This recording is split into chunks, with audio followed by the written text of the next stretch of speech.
All right, recording has started. Perfect. Awesome. Thank you, Josh. And thank you everybody for attending today. So the plan for today, right, is kind of training the trainers. From what I understand,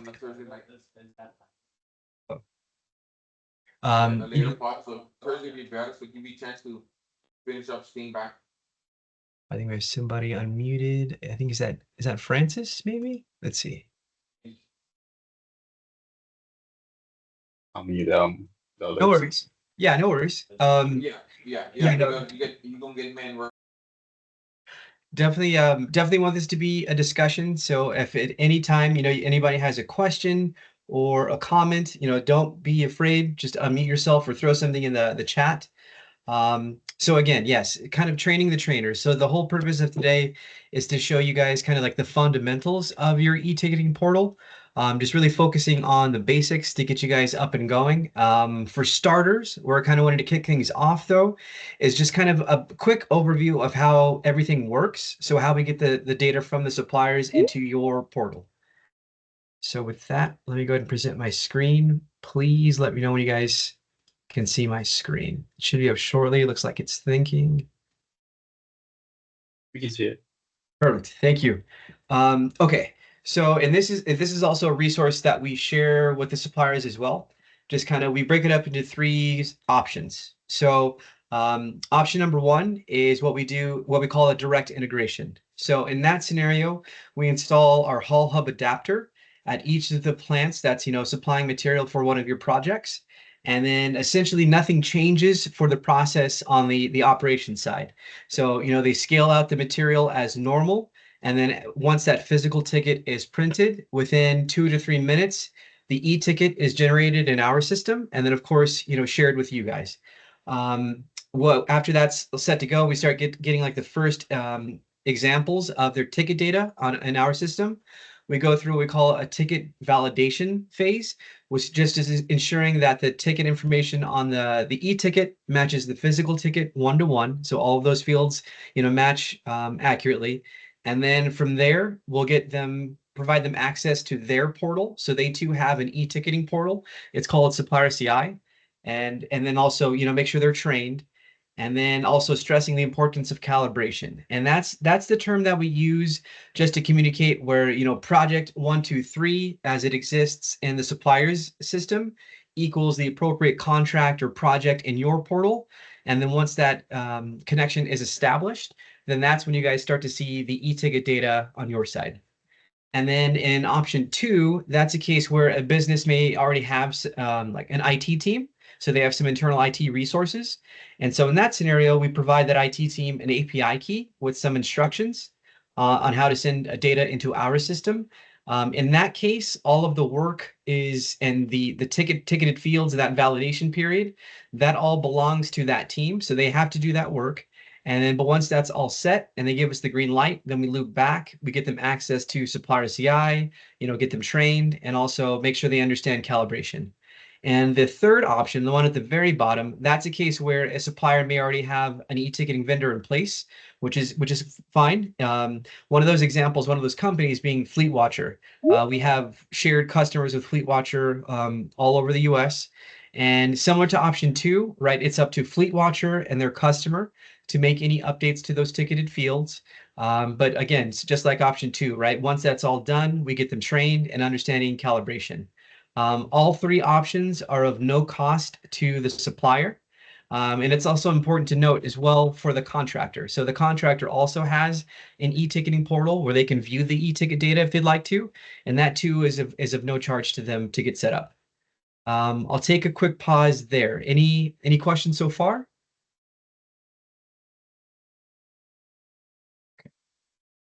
So from there, let's talk a little bit about some resources. Now, I think Arlene already shared this with the invitee list, but just in case, right? This first one here that I wanted to share with you guys is you're going to be your home base for the web portal login. So it's e-dot.com. So I would strongly suggest you guys bookmark this page. And then once you click sign in, that's going to take you to your login screen to, again, view the data on web.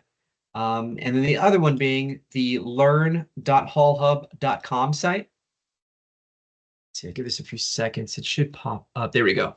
So within this site, we have dedicated learning tracks for each of the products. Yours, of course, being agencies, but feel free once you've signed up. And this is a separate creation process, login creation process, by the way.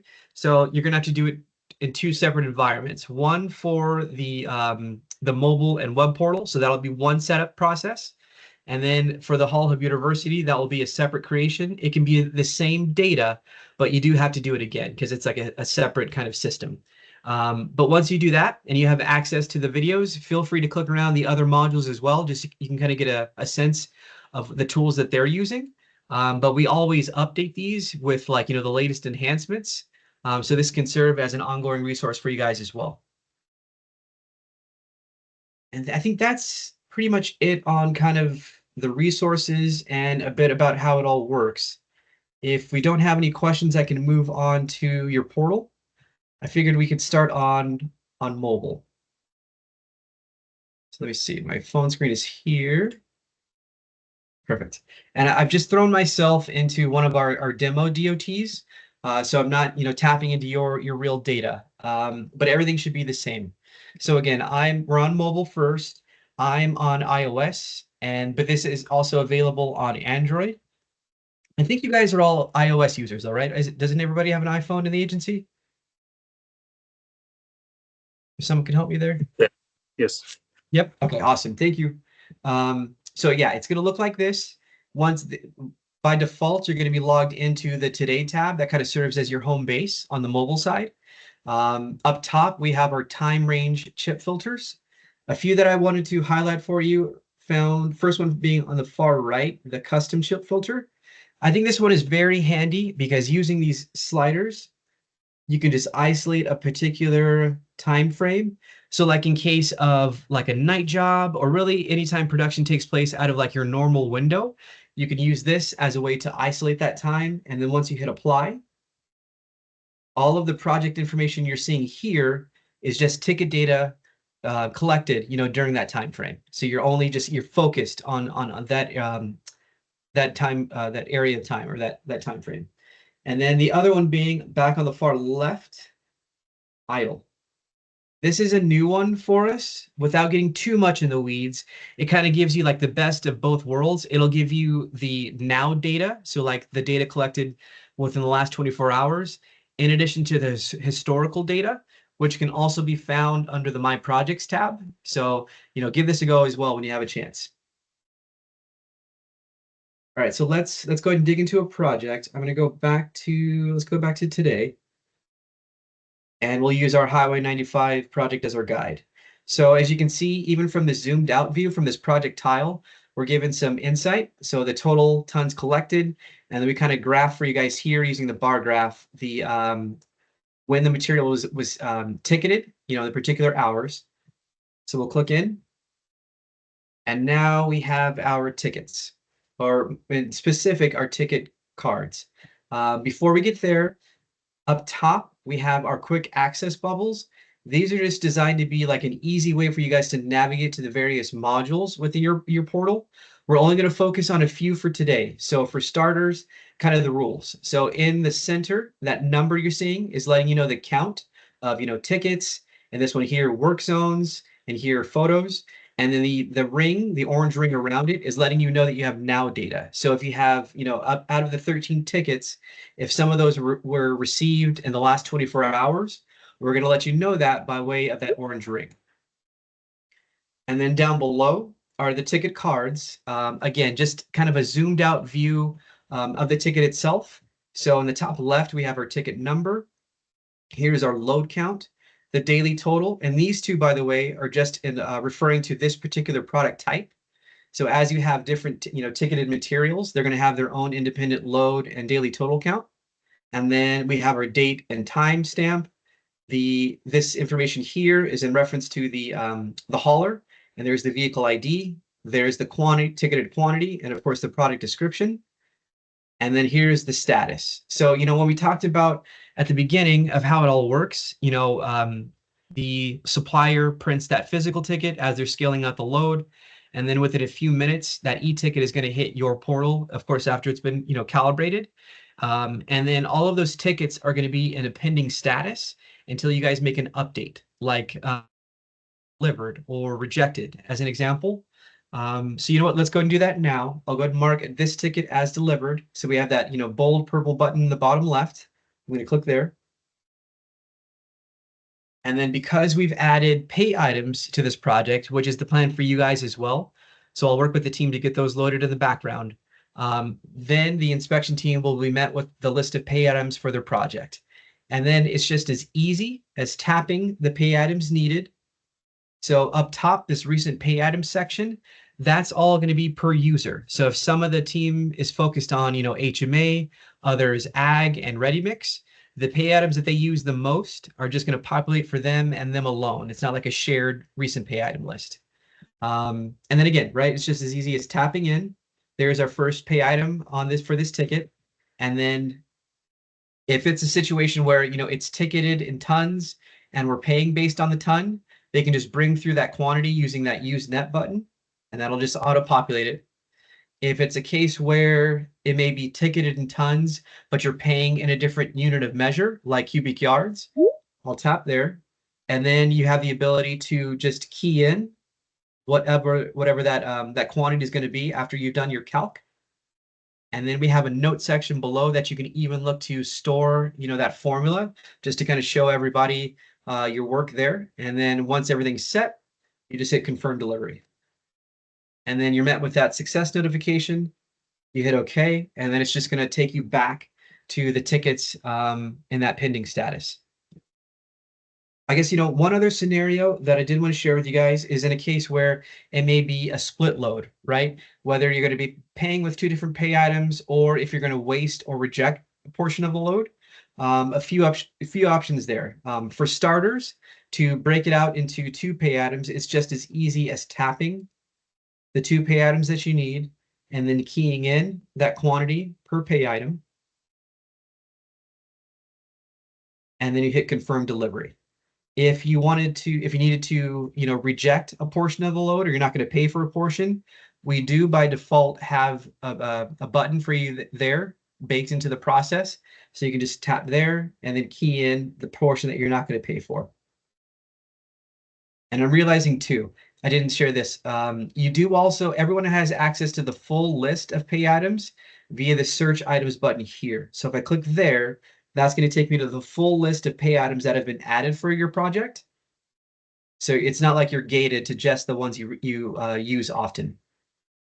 But the same rules apply, right? Once I have those set, the portion I'm going to pay for, the portion I'm not going to pay for or rejecting, I hit confirm delivery. There's my success notification. I hit OK, and then I'm back to the tickets like on my to-do list. I'll take another pause there. Any questions, comments? Yeah, I have a question. Please, yes, go It's ahead. only like this is like one-sided part of it. How would the foreman or like somebody from the contractor accept what you're not paying? Great question. Okay, so that's a great call up. So let me do this. I'm gonna go over. Did somebody else say something? Oh, okay, sorry. So Glenn, so to answer your question, right? So first, I'm gonna go over to the tickets that we just marked as delivered so you can see this. All right, so there's the tickets now marked and delivered. So notice we have a chip filter dedicated to the status of the ticket. And then I'm going to click into the one that we just reconciled using the pay items. And then you have two sections that I wanted to point out. So both a reconciliation dropdown to provide visibility on those pay items that we've added, and then also this inspector review section. Okay, so that's all of the information captured from your team. The other thing, so going back to your question, is the contractor review section. So they too, within their portal, and it's called Job Slip, they also have the ability to add notes. They too can mark things as delivered, although it's not considered like a record of payment like it is for you guys, right? They still have the ability to do so in their portal. And if and when they do so, you guys have visibility on it. And the same is true for them. So and in their portal, they can see all of the updates that you guys create in the inspector review section. Does that help, Glenn? Yeah, I believe so. I mean, it's almost like you guys talk together and then he sign it, I sign it, kind of Yep. thing, right? Yeah, exactly. And Yeah. everybody see it on the website. Yeah, we kind of, tie everybody into one shared ecosystem. Of course, you guys have your own tool set, but it's one shared space. All right, thank you. You're welcome. Great call out. I got a follow-up question to that. This is Ikaika over Please. here. Hey. Hey, so say you select the do not pay quantity and the contractor disputes it, they don't agree with that. Does it revert right back to the inspector to redo that, or how does that work? You guys, that's a fantastic call out. So no. So yes, they have visibility on that rejected portion, right? But they in no way can undo what your team has done. Like you guys on the agency side, this is your portal. They're merely like what's the best way to say it? They're definitely partners in the experience, yes, but this is your baby. So yeah, yes, they can see the updates you've made, but they can't undo anything you've made. So then it would just be like back to a conversation either through the portal, like if you wanted to have notes back and forth, or like in person or a telephone call to kind of formalize that dispute. And then any updates that any resolution you guys agree to, you then could go back into the pay item, like to this ticket. And then let's say we agree to only then waste, instead of 10 tons, 5. So you can go back to the ticket, make that update. And now the ticket's updated to reflect, what was, how it was resolved. Does that help? Yeah. And I got a follow-up question to that. So, over here on Hawaii Island, we have some areas that don't have phone reception and we're not available. Is this a program that'll work in those areas? Do we have to wait till the end of the day where we can find reception? I mean, what can we do for that situation? I love it. You guys, I swear, like you guys have like the agenda. So yes, we have an offline mode. I'll show you guys that, and we can do that next. I just wanted to make sure before we move over there, does anybody else have any questions on the ticket itself? Okay, so let's talk about the offline mode then really quickly, and then we'll come back to the tickets. But while that's fresh, okay, so let me see how I can, okay, right, this is my, okay, sorry, just mental notes here because I have a newer phone. Okay, so at the very bottom, this green button here, once you click in there, it's going to take you to your managed ticket screen. And then notice the status is showing online. So I'll do this. I'm going to turn off my cell and Wi-Fi. So now I'm in an area where I don't have any cell reception, right? There's no connection. And then notice how now it's red. So when I click in there, it's going to let me know for the first time, right, that I'm logging into the offline ticket mode. I'll hit continue. And then so the idea here was making it as easy as possible for you guys to kind of manage your day in this mode, but still taking advantage of your portal. So all we need are just the last 4 digits of the ticket itself to kind of get this moving. First step is also aligning it with the appropriate project.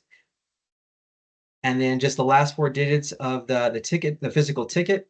By default, we're going to have the status moved to delivered. But notice you still have the ability to make it pending or rejected if you needed to. And then you also have access to all of the field notes present there too. So I'll show you how quick this can be. So again, we've aligned it with our project that we're on. We get that first physical ticket, and then we just do 1, 2, 3, 4, create ticket. There's that same success notification. Once we hit OK, it's going to clear that log, and then on to the next ticket that we need to capture. And then to show you the next step, let me go back on service. And I'm going to go to the other 2 tabs. So for starter pending. So what we'll do is every 6 hours, we're just going to automatically look to see if you're back in cell reception. And if you are, we'll just push the data through. And so what we're doing is we're using the 4 digits that you guys are entering in that log and then matching that to a ticket in the supplier system. And then once we establish that match, we just push the ticket through to your portal. So then you have, full capabilities available for you. You do also have a way to do a manual connection. So at the bottom right, that kind of paper airplane looking button, like, let's say you get back on the road, then you can have, you're back in cell coverage like within a half an hour. I can tap there. It's going to attempt to send it through. If I'm successful, it's going to let us know. And then let me refresh this. Back to the pending section. And then up top, you can see we have reference over the project name, the last attempt, and then the count of tickets we were trying to send through. And then the same thing on the sent side. It's going to let us know when they were successfully sent through and the number of tickets that were successfully sent through, along with a timestamp. And I definitely would like to get your opinion here because it sounds like you guys are going to be able to take full advantage of this. So we'd like to get your feedback. Actually, I have a follow-up question that maybe tests this out. One of the issues with e-construction things is syncing, and with multiple devices, it can be problematic when you have a in the field device. You go back to the office and start up your new device without syncing your old device, and sometimes you'll have an overlap. Okay. That might not be the case here because we have the phone, but in the event that, say, an inspector has to leave the site and the project engineer or another inspector has to take over ticketing for the day, is there anything to kind of manage conflicts with tags like that in the field where two individuals on the same project have the same tag? Yeah, you guys are awesome. Okay, so let me show you that. So back on the project itself, once you click into a ticket, you also have access to the audit log, and that's going to show you. That's a bad example. Let me give you a better one. I'll go under the delivered ones. So you can see one where it has additional line items present. There we go. So here's an example. Here's a rundown of the history of who has accessed the ticket and then also the action they performed on the ticket. So to your point, right, as multiple people are touching a ticket, making an update to a note or the status, you'll be able to view that within the audit log.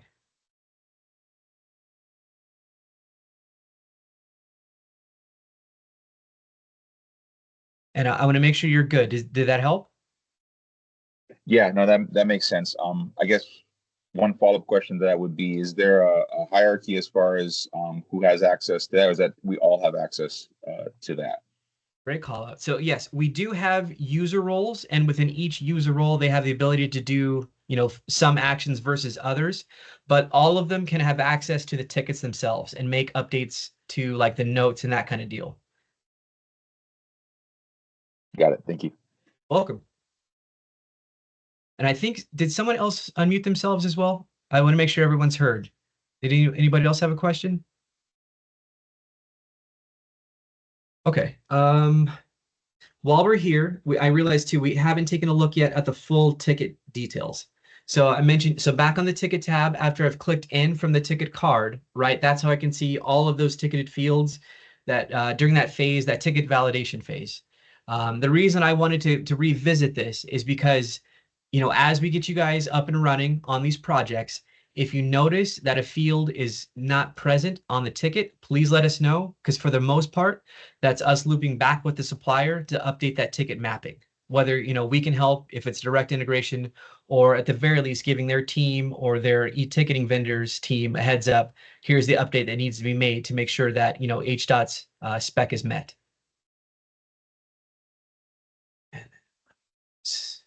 I want to make sure that I'm staying on agenda. Let me look at my notes really quick, guys. All right, so we've talked about marking tickets as delivered, pay codes, notes. I haven't shown you notes. Okay, so back on the ticket card, we do have a dedicated notes button. And this is kind of, you saw the other side of this in the offline mode, right? That ticket note section. The reason I wanted to circle back is just to let you know that this space too can be customized, and it also is per user.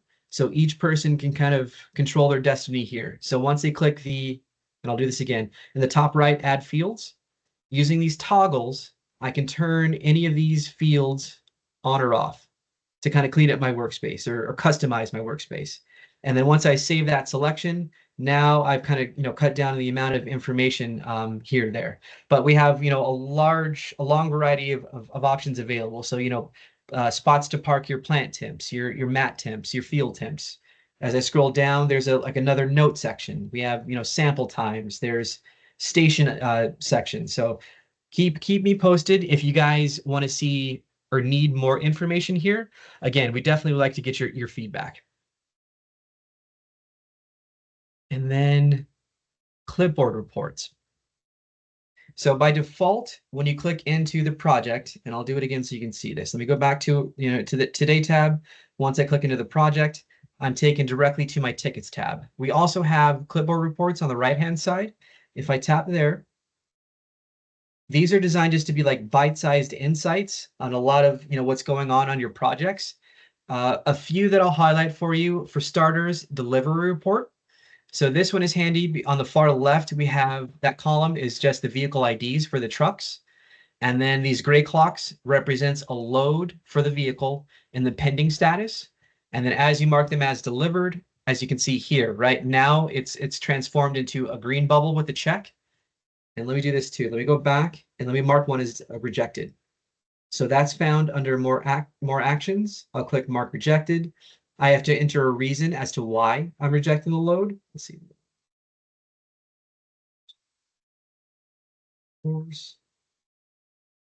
And then back to my clipboard report.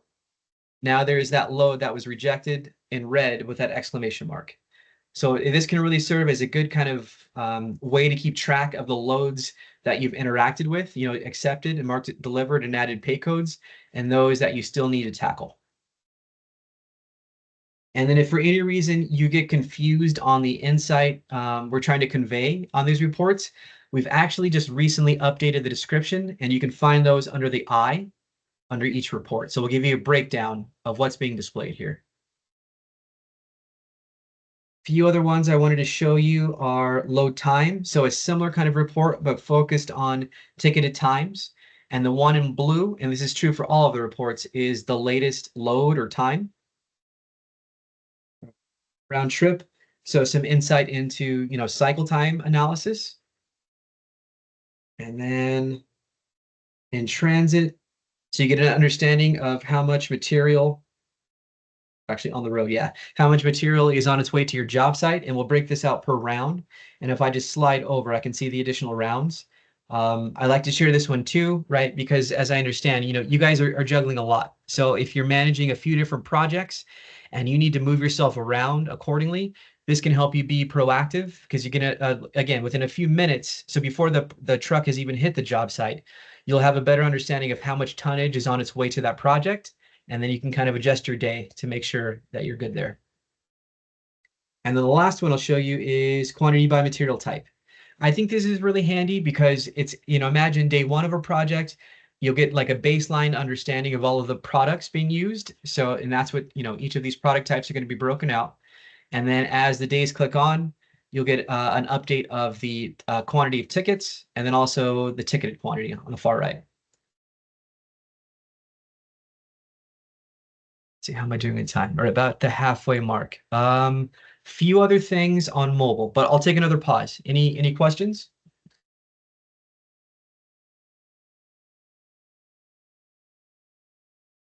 Okay, let's do this. Let's tackle work zones. So what we've done is we've designed a way that you guys can define where you're working to ensure everyone is as safe as possible. So I just tapped into that dedicated work zone quick access bubble there. And then to kind of get things started, I'm going to hit the plus button in the top right. This can be done on both mobile and web. For starters, we just need to complete this form. So the name of the road you're working on, I'll just do H.test. The kind of road event this project will cause, we'll do a work zone area. The direction the road event is happening. Let's go northbound. Specify the work boundary. So this step here is going to bring the map open.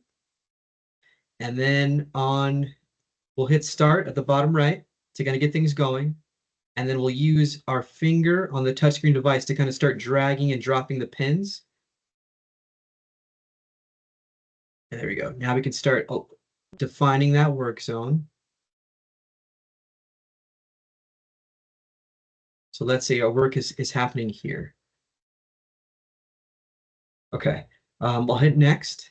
And then here we're given an opportunity to adjust the zone just to make sure it's as effective as possible.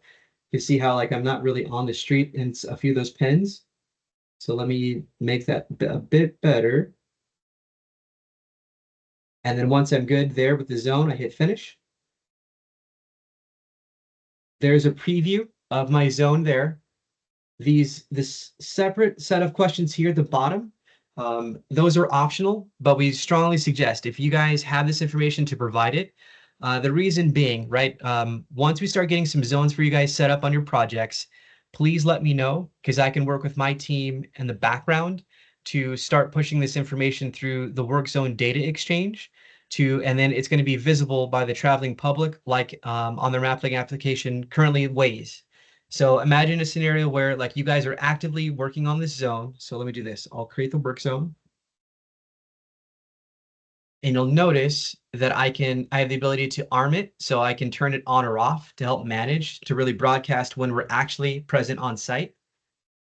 And then once we've done the work in the background, as the traveling public, you know, kind of maps their way to like a restaurant, right? Or to go visit some family, and they're going to encounter or cross one of these zones that's currently armed, they'll be given a heads up in Waze. So the idea there being just keeping everyone as safe as possible because they know the speed limit to mind. They understand that there's actually workers present on site so they can be mindful and not just, it doesn't turn into like, you know, just white noise. If they continue to pass a site day after day and no one's there, they may stop paying attention. But as you can see, super easy. And this too is tied to your web portal. So any zones created on mobile are going to be visible and manageable on web. And the same works the other way around. See, we already did offline mode. Oh, okay. A few other things on mobile, and then we'll move to web. So how to ask for help. So what we've done is created a section where you guys can let everyone know if the flow of data has stopped. So back on the Today tab, that top right, that green plant, if I click there, that's going to take me to my missing ticket section. So to kind of kick things off at the very bottom, report a new outage, I'll click there. And then we're just going to be taken to our form, just like we saw on the work zone side, right? Everything with an asterisk is a required input.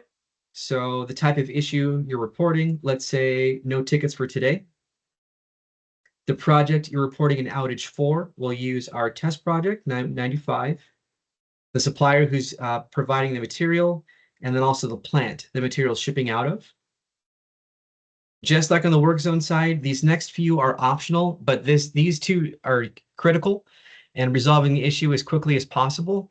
The reason being, name of the contractor, also, you know, customer name is a primary way that we route the data in our system to the various accounts. And then ticket number, we now have a way on our side where we can search by ticket number just to verify that we receive the data. So I'll do tests for this. And then 1, 2, 3, 4. Everything looks good. We'll hit done and then submit request. And then I don't know if you guys could hear that, but I just got a notification. The reason being, this hits 2 spots. It hits an internal Slack channel that we monitor on the Hull Hub side. And then it also hits the suppliers portal, supplier CI. So they're given a notification as well, both a text and email in cases where we have a contact there. So they can, you know, jump in and resolve the issue for you guys as quickly as possible to make sure you get the data you need. You know what? And I'll take another pause there. Any questions, feedback?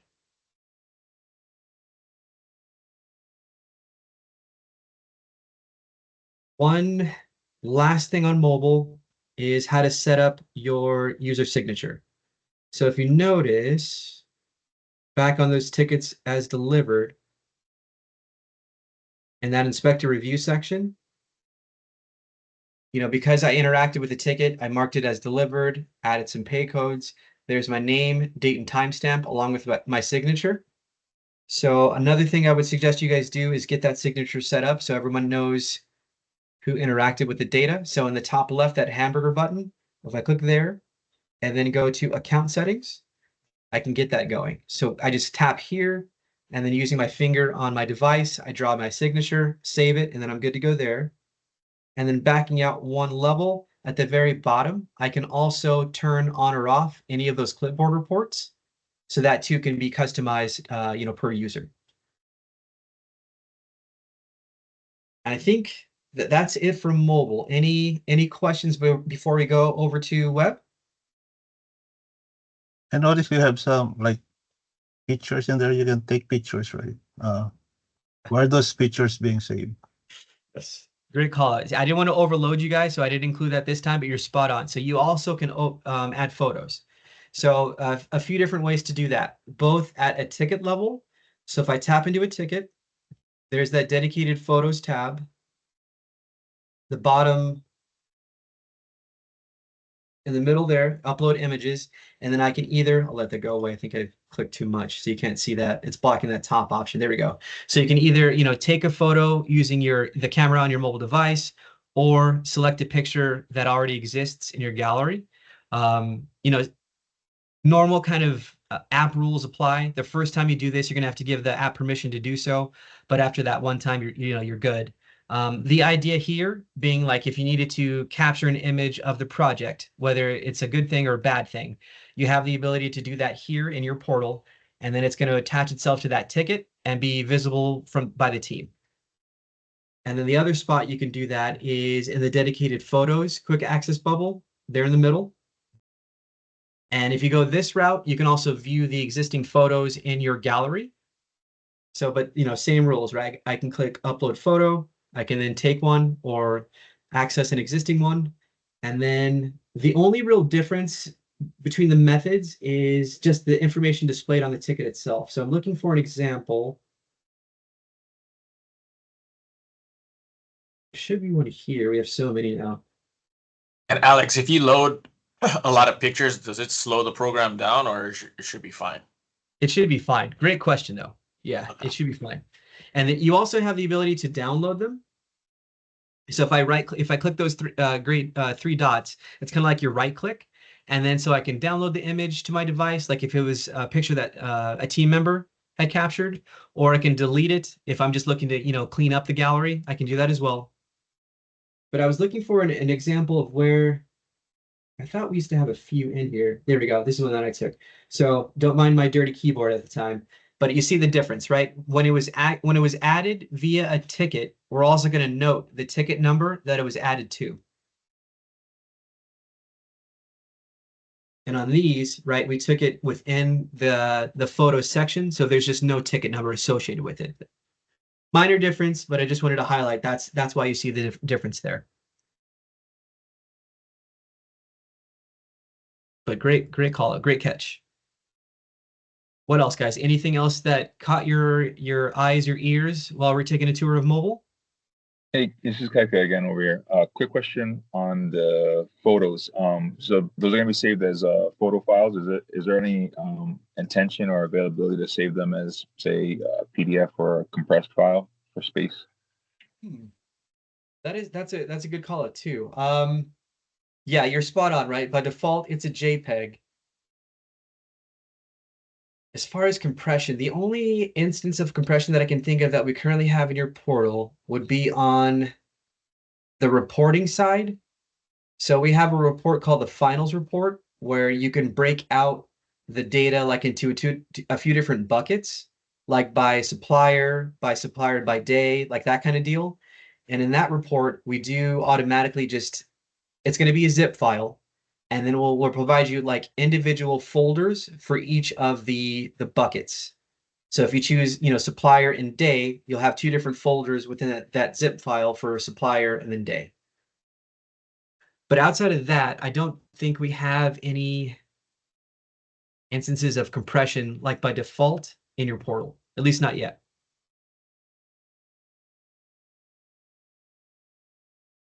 Got it. Thanks. Welcome. So Alex, I guess I hear the underlying question is there any limit on the storage that we have in our portal for the data? Oh, I'm sorry. I guess I completely misunderstood that. Yeah, there is not. Yeah, Okay. yeah. Snap away, capture away, document away, do everything as often as you guys would like, and the application is going to be fine. Great. Thank you. Welcome. Sorry about that. Well, I'm just, that's the question that came to my mind. Maybe that's not what they were after, but I think it's good to know that. Yeah, no, It- I appreciate. It's not a question. Sorry. No, go ahead. Sorry. It's not the question I was after, but it does. I mean, it does relate to that for sure. One of the things that when we're using other e-construction software to store tags and things like that, like photos of the tags, because it was limited to image only, and our iPhones would take sometimes high quality pictures of a paper tag, Yeah. it would start to bog down the reporting system and make it sometimes take a few minutes for just a report to open up for like a paving report. So that was one of the questions. I just wanted to make sure if there was a possibility for reducing size, or if that didn't factor into the ability to open a report and wait 5 minutes or a couple minutes on your phone while this thing is loading. Yeah. No, it is a fantastic call out. And I would think the only limitation, right? Because of course we're going to have like compression built into the image kind of collection solution we're using for your portal. But I would think the only real limitation at this point would be like your device. So like if you have an older iPhone, right, and it's like an older chipset, you may experience some slowdown, like as it's capturing that image. But outside of that, you're not gonna break the portal, if that helps. That helps. Thanks. Okay. Question here. Would we be able to print like maybe the summary of all data for that day? Because I'm not sure how we are being audited later. I can assume they will be looking at like PDF copy of those reports. I love it. Yes, you're spot on, Glenn. So we'll do this. Let's go over to web and we'll take a look at that. All right, so I'll stick in our test portal just so you guys can see everything. Give us a few seconds. So we're gonna take a tour of the ops side, because I know some of you guys are admins, so you'll have access to both. Oh, you know what? Let me do this. I did make a note for myself. Let me make myself a field engineer. That was the user role that I noticed a majority of you guys are currently at. Bear with me here.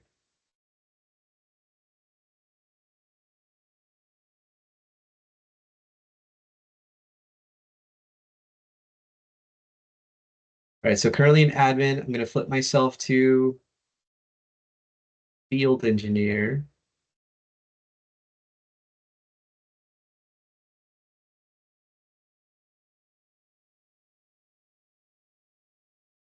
And then I'll give this a few seconds to refresh. Because I think this will be more one-to-one with what a majority of you guys are going to experience on web when you're logging into your portal.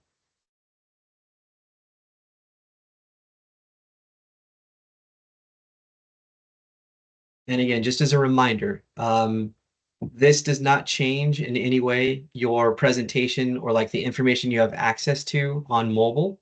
It's just a slightly different view on web. There we go. So, by default, as a field engineer, when I log in on web, I'm taken directly to the project screen. And then you guys as field engineers, you have access to all of the projects. You just need to go in and add them. So to get things off, we'll just click Add Project. This is going to show you the projects you currently have added to your list.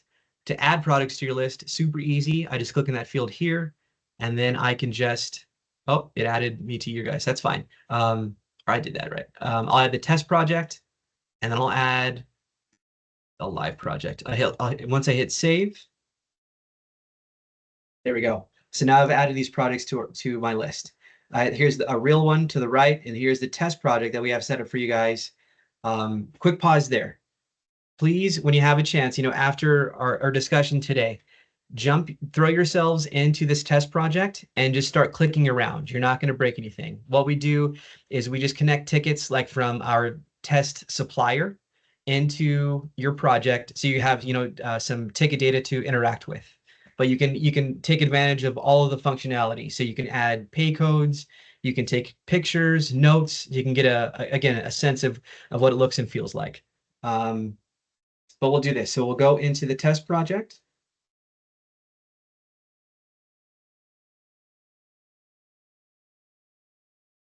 And then I would say for the reporting, I would suggest everyone do this for starters. So click on the report. It's by default, it's going to be on the delivery report.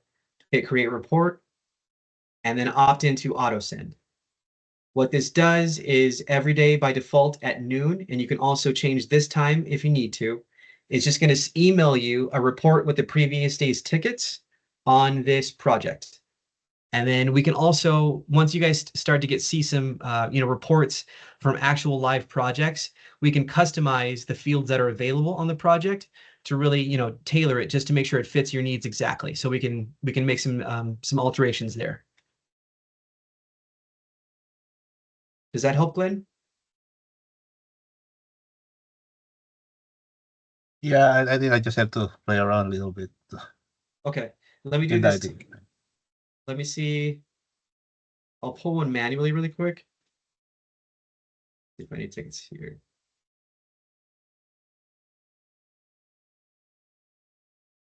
Yeah, looks like there's some tickets. Let's see how quick this downloads. We're going to stress test my computer right now, guys. You got to love it. See if I can present and then download at the same time. Looks like it's trying.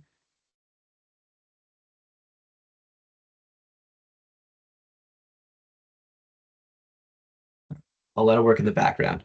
It seems like it's having an issue bringing it up. While I wait for that, I wanted to make sure that I showed you guys two things on web. So to interact with tickets on web, very similar, right? I just clicked into the pending tickets from the manage ticket screen. This section here, we call our flex grid. The rule is any of these columns with the 6 gray dots can be dragged and dropped into the area above just to, reorganize or filter the data. So if I first wanted to view things broken out by date, and then let's do customer name and then product description. Notice how it's refreshing itself, as we add new columns. And then to view the data, I just drill down. So let's choose the 14th. The count you're seeing in the parentheses is the number of tickets. So first, there's our date. Here's our customer name. And there's the 2 products that make up those 4 tickets. So 2 on each product. And then once I reach this section here where I see this full broken out line item, that's going to take me to the ticket. So I just click there.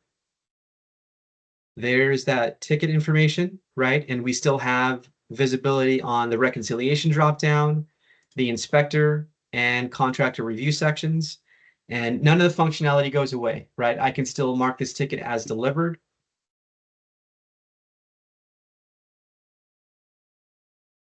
I can still add notes. I can add photos. And you actually have some web exclusive features that you can take advantage of. So I can download these slips both at an individual, as you're seeing in the top right, and then also at a bulk level. So let me get rid of these tags here. And I'll select a few tickets. And then notice how my toolbar down below is kind of lighting up. So I can mark the ticket selected, delivered, all this once, rejected. I can add pay codes at a bulk level. And then of course I can download slips. You can also customize this workspace for yourselves as well using the toggle button here. On the left is everything currently visible. On the right is everything hidden. So as I scroll down, you can see we have a long list of fields available. And then it's just as easy as, clicking. So let's use contract number, just clicking and dragging it to the visible section. And then I can also reorganize it. So I can, customize the order. And then once I like my updates, I click save. And then now I've added that field in there for the contract number here. Yeah. And then you also have time and date range chip filters present on web for yourselves.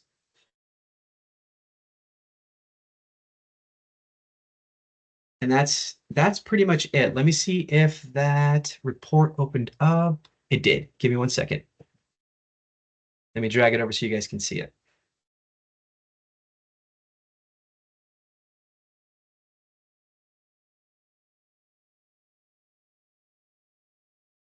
You go. Bear with me, guys. It said it opened it, but I don't see it yet. Oh, wait, it's working again.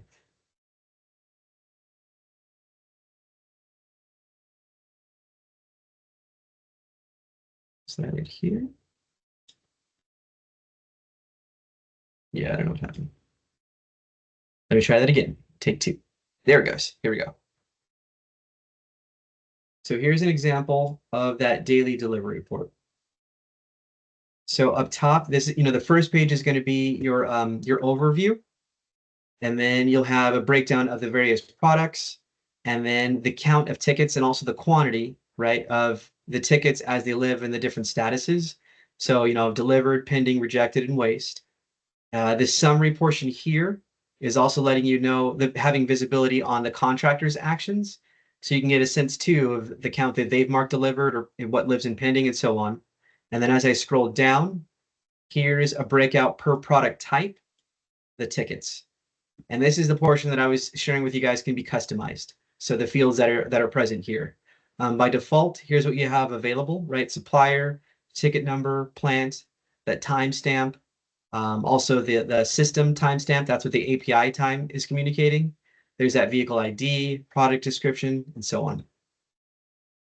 So definitely, make it a point to once you log in and throw yourselves into that test project, also turn on the delivery report. And then as you start to get real data, please let us know, how best we can mold it to make sure you guys, it's to your liking. And I know we've discussed a lot. Any questions?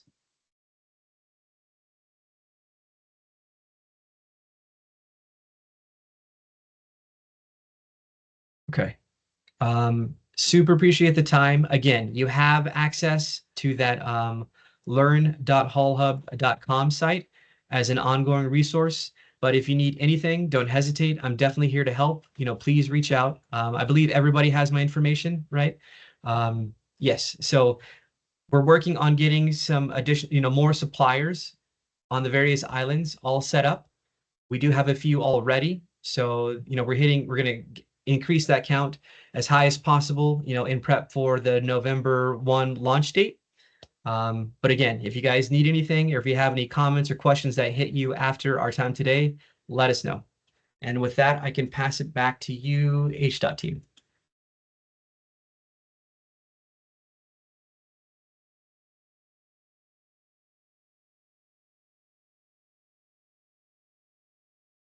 All right. Thanks, Alex. Does anyone else have any other questions before we stop the recording?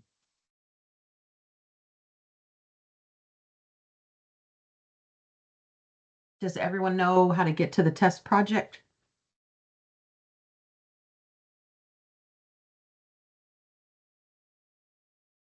Yep. Excellent. Cool. Okay. Sounds good. Okay, thank you, Alex. Thanks Thanks, very much, Alex. guys. You're welcome. Everybody enjoy the rest of your day. Hello. Thanks, Alex. Have a good one. Model. Bye, guys.